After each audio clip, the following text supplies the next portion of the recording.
The snowy streets night was quiet, the kind of quiet that only comes on Christmas Eve. The city lay under a blanket of snow, soft and white, shining under the glow of street lamps. Each snowflake drifted slowly, carried by the cold wind, before settling on rooftops, cars, and the shoulders of people rushing home. The air smelled of roasted chestnuts from a vendor on the corner, and the faint sound of carolers singing echoed in the distance. The whole city seemed alive with joy except for one man. Inside a sleek black limousine, Jonathan Hale sat with his arms folded. The leather seats were warm, the air smelled faintly of expensive cologne, and soft Christmas music played from the radio, but Jonathan did not notice any of it. His sharp eyes stared out of the tinted window, watching the people hurrying past with bags of gifts, their faces glowing with laughter and love. He felt none of that warmth. Jonathan was one of the richest men in the country. His name was known in every newspaper. His face appeared in magazines, and his businesses stretched across continents. Yet inside him there was only silence. Christmas had once meant something long ago, but as the years passed, the meaning faded. Now it was only another night he tried to fill with expensive dinners, grand parties, and gifts that never reached anyone who truly cared. The limousine moved slowly through the snow-covered streets. Outside, children ran past in scarves and boots, pulling sleds and laughing. Families carried Christmas trees, their cheeks red from the cold, their arms full of packages. Every face glowed with excitement. Every step carried purpose. Jonathan's own heart felt heavy. He leaned back against the seat and closed his eyes, but a strange emptiness pressed deeper. The driver's voice broke the silence. "Sir, shall I take you directly to the Hale mansion?" Jonathan opened his eyes, staring at his reflection in the glass window. His dark coat, his silver hair, his hard expression. It was the face of a man who had everything but looked as though he had nothing. He sighed. Yes, straight home. But as the car passed a small park, Jonathan suddenly leaned forward. Something unusual caught his eye. Beneath the yellow glow of a lamppost, on a wooden bench covered in snow, sat a small figure. It was a child. Jonathan frowned. Children should not be alone on Christmas Eve, not in the freezing night. The boy's shoulders were hunched, his clothes were thin, and his hands clutched something tightly against his chest. Snow gathered on his hair, but he did not move. Jonathan's heart gave a sudden, unexpected jolt. He could not explain why. Perhaps it was the boy's stillness, or the way he sat as if the whole world had forgotten him. Jonathan had seen many beggars, many homeless people in his city, but something about this sight was different. "Stop the car," Jonathan said firmly. The driver hesitated. "Sir, stop. Here. Now." The limousine slowed and came to a halt at the edge of the park. Jonathan reached for his gloves and stepped out. The cold wind hit him instantly, sharp and biting, but he barely noticed. His polished shoes crunched against the snow as he walked toward the bench. Each step echoed in his ears, louder than the city noises around him. The boy did not move. He was maybe 7 or 8 years old, with messy brown hair and a pale face. His coat was too small, his shoes worn, and his lips trembled from the cold. But it was not only his appearance that caught Jonathan's attention, it was the object he held. Pressed tightly in the boy's small hands was a photograph. The paper was old, the edges bent from being carried too often. The boy stared at it with wide, sad eyes, as if it were his last treasure in the world. Jonathan stopped a few feet away, unsure what to say. For the first time in years, he felt something stir inside his chest, a strange ache, heavy and unfamiliar. He had lived among riches, but he had never known the kind of pain written across this child's face. The boy lifted his head slowly, sensing someone near. His eyes met Jonathan's, and for a moment, time seemed to stop. Snowflakes fell between them. The city lights blurred, and all Jonathan saw was the loneliness in that gaze. The boy did not speak. He looked back down at the photo, clutching it tighter. Jonathan felt his throat tighten. A memory flickered, his own childhood Christmases, spent in a vast, empty dining hall with golden plates but no laughter. He had known loneliness too, though it was painted with wealth. The wind blew harder, rattling the branches of the bare trees above them. Jonathan took a deep breath, his breath misting in the icy air. He stepped closer, his voice low, almost gentle.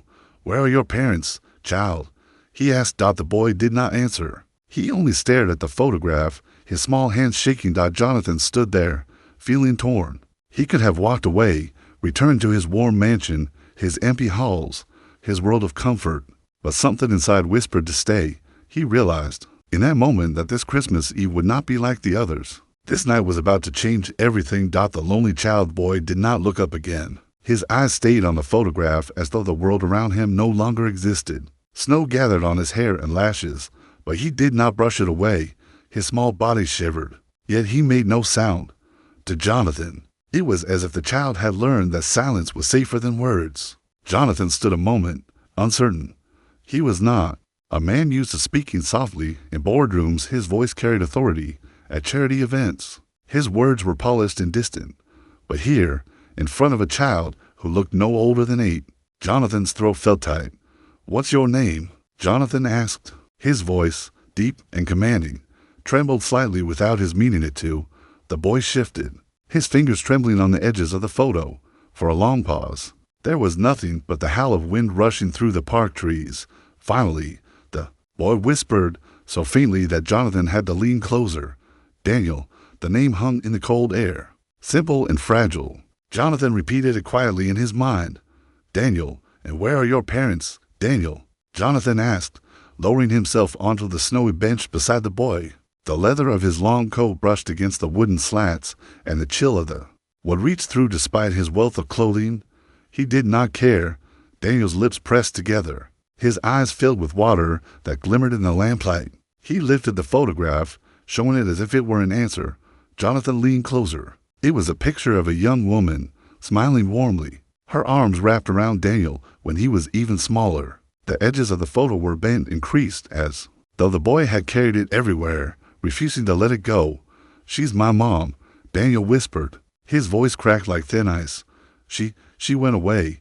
She told me she'd be back, but she didn't." The boy's small shoulders shook, though he tried to hold himself together. Jonathan felt something stir painfully inside him. He was a man who had bought everything: airplanes, yachts, whole buildings, yet here was a child clutching nothing but a fading photograph as though it were the most valuable thing in the world. Jonathan tried to find words, but his own memories crept in uninvited. He saw himself as a boy again, standing in front of a decorated Christmas tree taller than the ceiling, glittering with gold ornaments. There had been presents piled high, but his father had not been there. His mother had smiled politely for a moment, then left to attend another party. He had opened gifts alone, in silence. Wealth had given him everything, but it had stolen the warmth of love.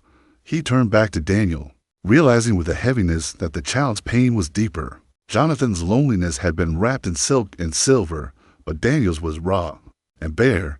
"Where do you live, Daniel?" Jonathan asked gently. Daniel shook his head.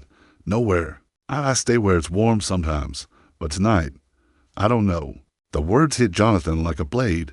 A child with no home, no family, no warmth. On Christmas Eve, the thought made his chest tighten as though he could not breathe. Snow continued to fall, heavier now, the flakes clinging to Daniel's thin sleeves.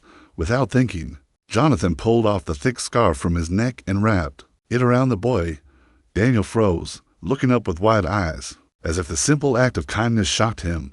"Better?" Jonathan asked. Daniel nodded slowly. His fingers touched the soft wool as though he had never worn anything so warm. For a moment, his lips almost curved into a smile, but the sadness was still too heavy to let it stay. Jonathan watched him closely. A strange feeling filled him, something he had not felt in years: protectiveness. A need to do something beyond writing a check or giving orders. He wanted to keep this boy safe, to make sure the cold and the night did not swallow him whole. He thought of his mansion, the long halls, the glowing fireplaces, the feast waiting for him, prepared by chefs he barely knew. The image clashed violently with Daniel sitting here in the snow, clutching a photograph for warmth. It felt almost cruel, the way the world divided itself: abundance on one side, nothing on the other. Jonathan clenched his jaw. He was a man who had built empires, but in that moment, he felt powerless in front of a child, and yet he also felt something else: a decision rising inside him. "Daniel," Jonathan said softly, "you shouldn't be here alone. It's too cold. Come with me. I'll take you somewhere safe." Daniel's head snapped up, his eyes wide with both hope and fear. You're not gonna send me away, are you?" "People always tell me to go." The Words cut Jonathan deeper than any insult or business rivalry ever had. Always told to go. Always unwanted. Jonathan swallowed hard and shook his head firmly. "No, Daniel," he said, his voice low but steady. "I won't send you away." For the first time, the boy's tears spilled freely. He clutched the scarf tighter and leaned against Jonathan's side, as if testing whether the promise was real. Jonathan felt the small weight press against him, and something inside his chest shifted. The cold seemed less biting now. The empty park seemed less lonely. And for the first time in many years, Jonathan hailed a billionaire who had everything, felt that maybe he had just found something priceless. The Question Day Park grew quieter as the evening deepened. Most families had already gone home, their laughter fading into the distance. Only the steady fall of snow remained, soft and endless, painting the world in white. The lamppost above Jonathan and Daniel flickered, throwing a circle of pale light around them. In that small bubble of light, time felt slower, almost sacred. Jonathan sat stiffly, unused to the feeling of a child pressed against him. Daniel's head rested lightly against his arm, his small frame shivering beneath the wool scarf. The boy's thin breath clouded in the freezing air, rising and vanishing before Jonathan's eyes. Jonathan cleared his throat gently. "Daniel," he said, his tone calm but careful, "can you tell me what happened to your mother?" The boy shifted, his little fingers pressed tighter around the photo, the edges bending under his grip. For a long while, he said nothing. Jonathan was about to pull back, thinking perhaps he had pushed too far, when Daniel's small voice finally broke the silence. "She was sick," Daniel whispered. "She tried to smile, even when she hurt. She told me stories every night, about stars, about how Christmas was magic. She said we only needed each other." His voice wavered, then dropped lower. "One day, she went to the hospital. I waited, but she didn't come back." The words pierced Jonathan like ice. He stared at the boy, who had buried his face into the photograph, as though hiding inside the paper itself. Jonathan felt his throat tighten, an ache rising from places he had long buried. He remembered his own mother, beautiful, glamorous, yet distant. He could barely recall her touch. He remembered asking her once why she never came to his school plays. Her answer had been a soft smile and a distracted, "I'll be there next time." But the next time had never come. The memory stung even after all these years. Jonathan shook his head slightly, pushing the thought away. This wasn't about him. This was about Daniel. "Do you have anyone else?" Jonathan asked quietly. "Any family, friends?" Daniel shook his head. His hair brushed Jonathan's sleeve, and a small gesture struck him harder than any business deal ever had. "No," Daniel said. "I had my mom, that's all. And now, just her picture." The photo slipped a little as Daniel's hand trembled. Jonathan caught a glimpse of the mother's smile again. It was warm, genuine, the kind of smile that made people feel safe. Jonathan realized with a pang that it was the very smile he had never known as a child. He leaned forward slightly. "Why were you sitting here alone, Daniel?" Daniel lifted his head, his eyes red from crying. "Because she told me if I ever felt lost, I should wait near the light." He pointed at the lamppost. "She said she'd find me here. I thought, maybe tonight, she'd come back." The innocence of the words crushed Jonathan. A child sitting in the snow, waiting under a lamppost, hoping for a miracle that would never come. He felt the air leave his lungs. For a man who had always dealt in facts and numbers, this was something he could not reason with. This was hope, fragile and breaking. Jonathan reached out, hesitating, then gently placed his hand on Daniel's shoulder. The boy flinched at first, then relaxed slowly under the touch. Jonathan's voice was low, steady, but laced with something new, something almost fatherly. "Daniel," he said, "sometimes the people we love, they can't come back, but that doesn't mean they leave us forever. They stay here." He touched his own chest, over his heart, "with us, always." Daniel blinked, his lips parting as though the idea was both strange and comforting. He pressed the photo against his heart, mimicking the gesture. "Here," he whispered. Jonathan nodded. "Yes, right there." The boy closed his eyes tightly, as if holding onto the thought with all his strength. For a long moment, they both sat in silence. Snowflakes landed on their shoulders, quiet witnesses to the fragile bond forming between a lonely billionaire and a broken child. Jonathan's mind raced. He was not used to this. He was used to signing contracts, solving problems with money, giving orders that were followed instantly. But here, no amount of wealth could erase the pain in Daniel's eyes. What could he offer that mattered? He thought of his empty mansion rooms filled with paintings, shelves of books he never read, endless hallways that echoed with silence. He thought of his Christmas table, prepared for no one, lit by candles that burned only for appearance.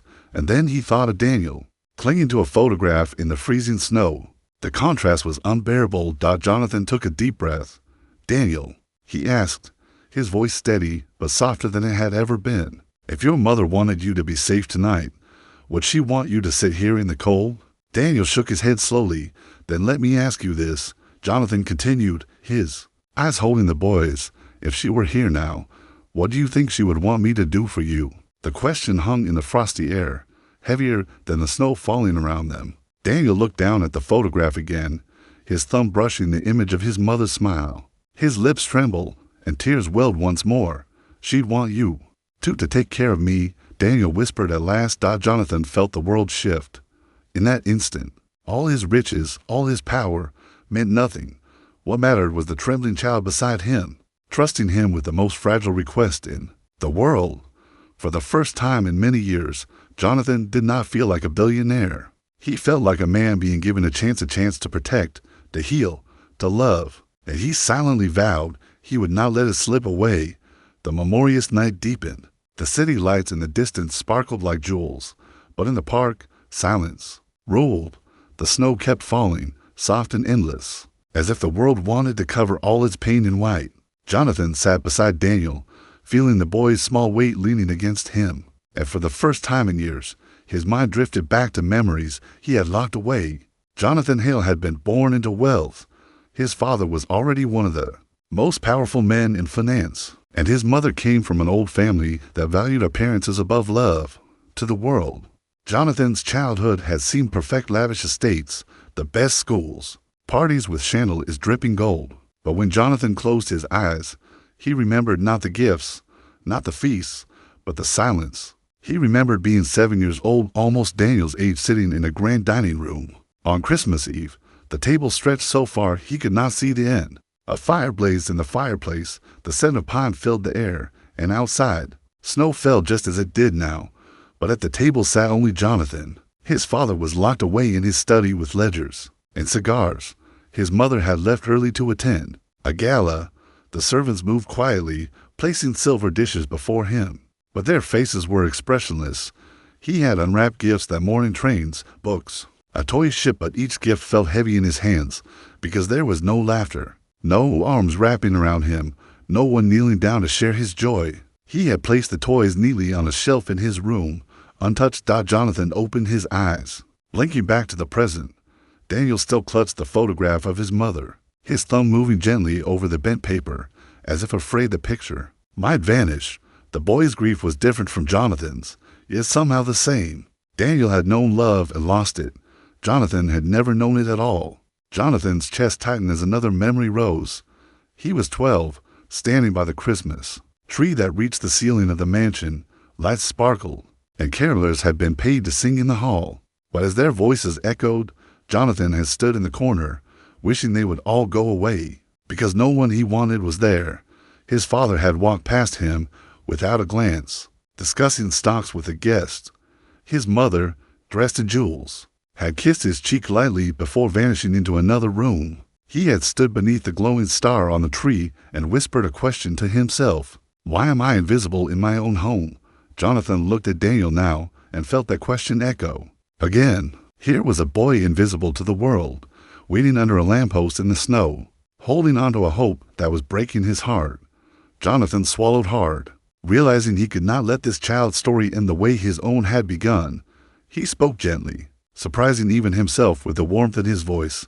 Daniel, he said, when I was your age, I used to sit under a big Christmas tree. It was filled with lights and gifts, but I was alone. I had everything money could buy, but no one to share it with. Daniel lifted his head slowly, his eyes wide. You were alone too. Jonathan nodded, his throat tightening.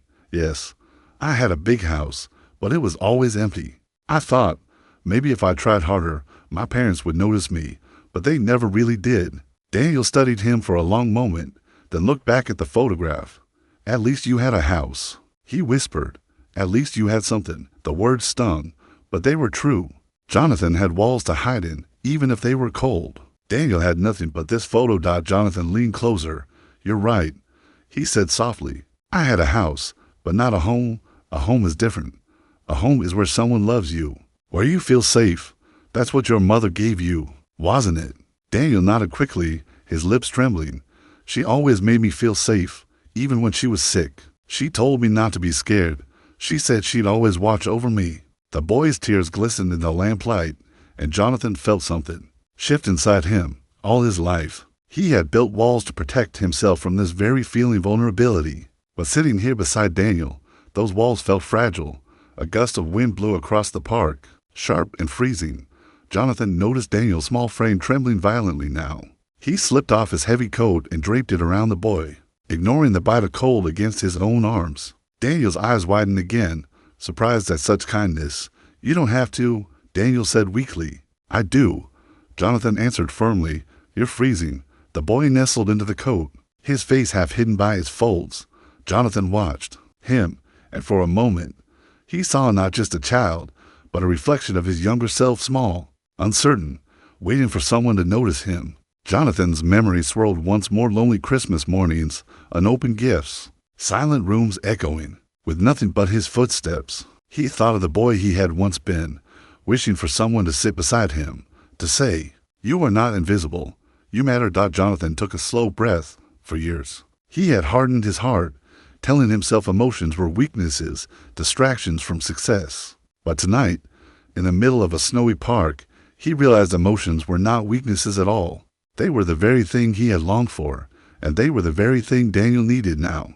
He turned toward the boy, speaking with a rare gentleness. Daniel, I can't bring your mother back, but I can promise you this: you won't have to sit alone in the snow again.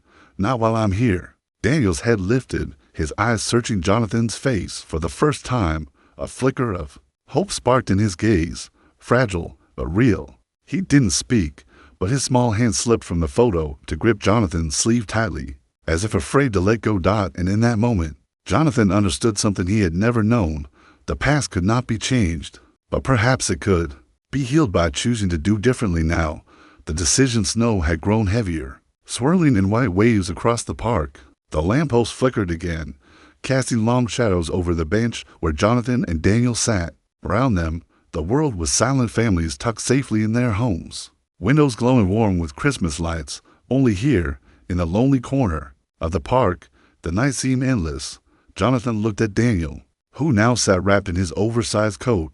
The boy's face was pale, his lashes heavy with snowflakes, yet there was a faint calmness in his eyes. He clutched both the photograph and Jonathan's sleeve, as though holding on to lifelines at once. Jonathan's heart ached at the sight.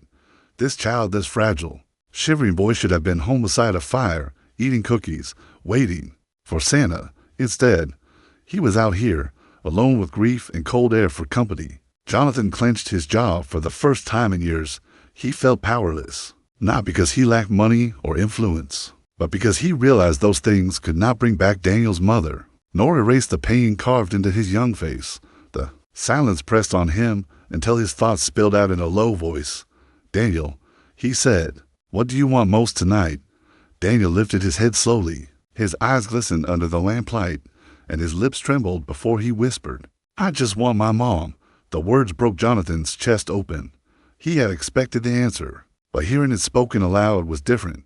Raw, painful, honest. He felt the sting of tears in his own eyes, something he had not allowed for decades. He looked away quickly, watching the snow swirl in the wind, trying to steady himself. He wanted to tell Daniel that everything would be fine, but the truth was, he could not make that promise. Life had already stolen too much from this child. What he could do, though, was choose whether to walk away, leaving Daniel to fate, or to step forward and change the boy's story. Jonathan leaned back against the bench, his thoughts racing. All his life he had lived in grand houses filled with cold silence. He had built towers of glass and steel, companies worth billions, yet never once had he been able to fill the emptiness inside him. For years he told himself it didn't matter, but tonight, sitting beside Daniel, he saw what he had been missing: connection, humanity, family. A memory came rushing back. His 12th Christmas. He had stood by the window of his mansion, staring out at the snow-covered world, wondering what it would be like to be one of the children outside, holding hands with their parents, laughing freely. He remembered whispering into the glass, "I wish someone would notice me, just once." Now, sitting beside Daniel, he realized that maybe this was his chance not to be noticed, but to notice someone else. Jonathan turned back to the boy. "Daniel," he said softly, "I can't give you your mother back, but I can give you warmth tonight, a safe place, food, and maybe more than that." Daniel blinked at him, uncertain. More. Jonathan hesitated. He had never promised anyone more. Promises required vulnerability, and vulnerability had always been a risk he avoided. But looking at Daniel, small and fragile in the snow, he felt the words rising naturally, like truth pressing against his lips. "More," Jonathan repeated. "I can give you someone who won't leave you here alone again." The boy's grip on Jonathan's sleeve tightened. His eyes searched Jonathan's face with a mix of hope and fear. You mean it?" Jonathan nodded slowly, firmly. "Yes, I mean it." For a moment, Daniel's lips parted as though to smile, but the weight of grief kept the expression from fully forming. Still, there was something in his gaze now, something Jonathan recognized. It was the same fragile spark he had once carried as a child, waiting under the glow of a Christmas tree. Hoped out the wind howled, cutting through the park. Jonathan stood, brushing snow from his shoulders. "Come," he said, holding out his hand. "Let's not stay here another minute. You'll freeze." Daniel looked at the hand for a long second. His small fingers trembled, hovering uncertainly before finally sliding into Jonathan's large, warm palm. Jonathan wrapped his hand gently around the boy's, feeling how tiny and cold it was, and a rush of protectiveness surged through him. They began to walk toward the limousine, their footprints marking a trail in the untouched snow. Jonathan glanced down at Daniel, walking close to his side.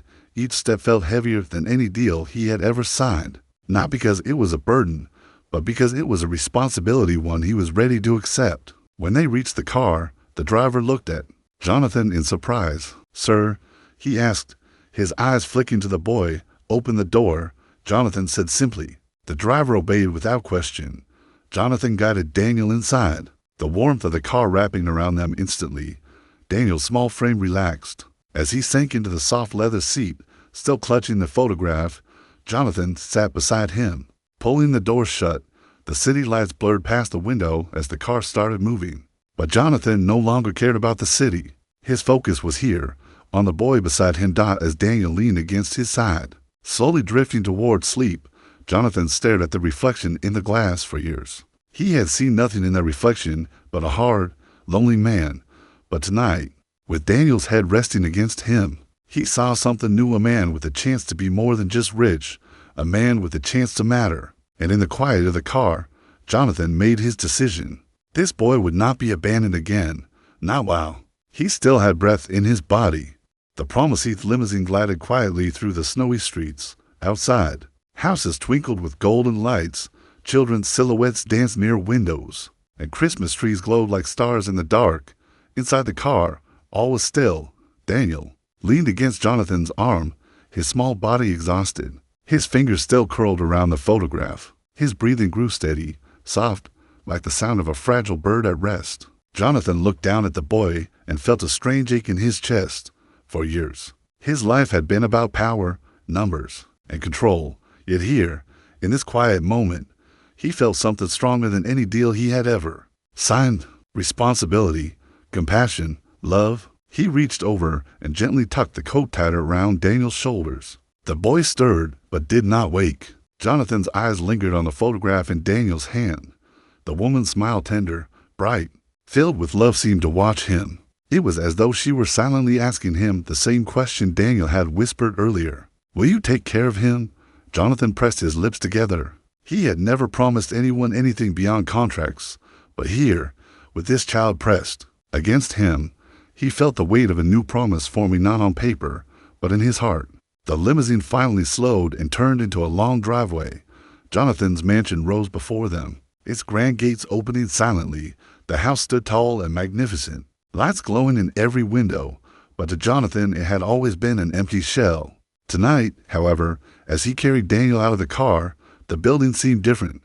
Perhaps, for the first time, it could be a home. The staff inside gasped in surprise as their employer entered, carrying a child wrapped in his coat, but Jonathan ignored their stares. He walked straight through the marble halls, past glittering chandeliers and polished floors, until he reached the sitting room with a roaring fireplace. He placed Daniel gently on a couch near the fire. The boy stirred, blinking his tired eyes open. "Where are we?"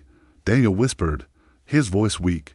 "My house," Jonathan answered softly. He knelt down beside the couch so that their eyes were level. "But it's yours tonight, too. You're safe now." Daniel looked around, his eyes wide at the sight of the tall ceilings, the golden frames, the sparkling fire. But instead of awe, Jonathan saw something else in his gaze and certainty. The boy's lips trembled. People don't usually want me around."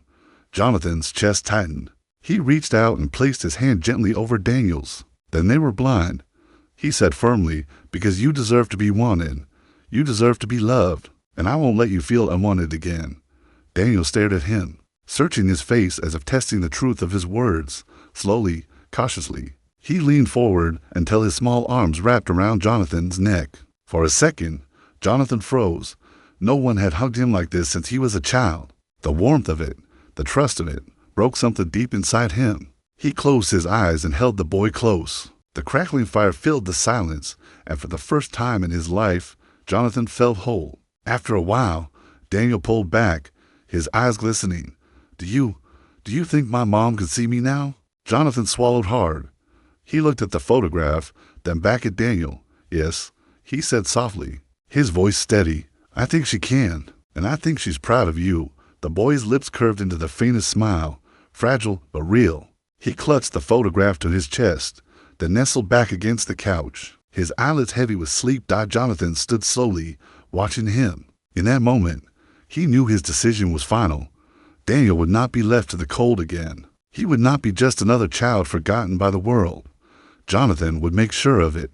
He turned toward the window, looking out at the snow still falling across the city. The world outside was harsh, full of loss and loneliness.